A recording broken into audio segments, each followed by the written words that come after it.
Hi you guys, Zach BBW916 here, and I wanted to come to you with a couple of fabric hauls.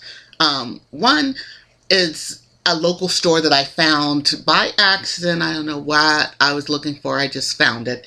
And it's kind of cool because it's a little fabric store, and I don't know, it's like for certain things it's great resource. For clothing, obviously they don't have as much selection as um, Joann's or Hancock's would, but the prices are pretty good.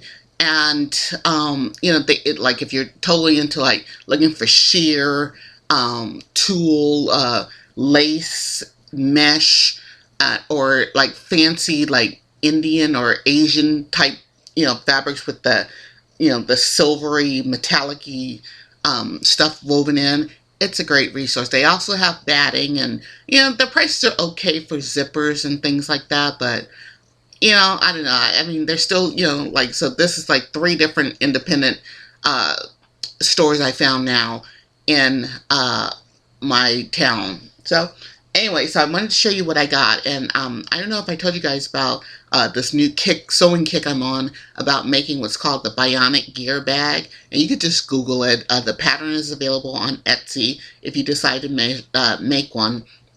But the Sew Along, and actually the designer that made the bag, she does a walkthrough of the bag. But anyway, so it uses like anywhere from, you can use like all the same color fabric if you want, but the fun of it is to use different patterns that correspond and match, and you can make it as unique as you want. So I want to show you guys some of the patterns that I got for one I have in mind for a friend's mom. And let's see, this is one that's going to make up one of the zipper compartments, and I'll try to put a picture of the Bionic Gear Bag so you guys can see, so you know what I'm talking about when I say the different compartments. So that's one. And then this pink, and I don't know, the camera doesn't really, I'm losing my light here. Pick up that. That's another pink. I love that pink. This one I really love. I haven't washed these fabrics, so they're kind of stiff right now. So I hope they soften up.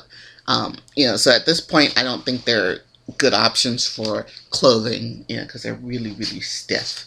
And then I got this black and white one, which I love, which I think will go great with the pink and white polka dots.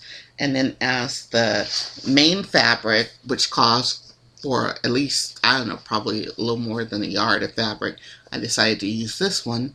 And then I could use it for something else because it's so neutral and you can use it for a ton of things. Anyway, so then I did find one that I want to make an outfit out of, and so I think I'm going to make a short and top set, like a tank top and short set with this one. And this is, this is like $3 a yard, so I got like 2 or 3 yards of it. And then I got this one, which I don't know what I'm going to do with it. I was thinking cover up, like either a scarf or actually maybe even a dress for my next trip. And so this is like a turquoise color, which I love pastel colors, especially in the spring. So anyway, so I encourage you guys to look up, like look around for your, in your areas for, a fabric store that, may not be commercial, it just may be an independent owner. Like I just did a search and I put Sacramento fabric stores, and this was way down on the list, and I actually think I had to go to the next page because it popped up a whole bunch of different things and other things, and I was just like, oh, okay. And then I just, I saw the 2 that I normally go to, in addition to Joann's and Hancock's and Beverly's. But this one, popped up, and I was in that area and I decided to go check it out, and I was pleasantly surprised.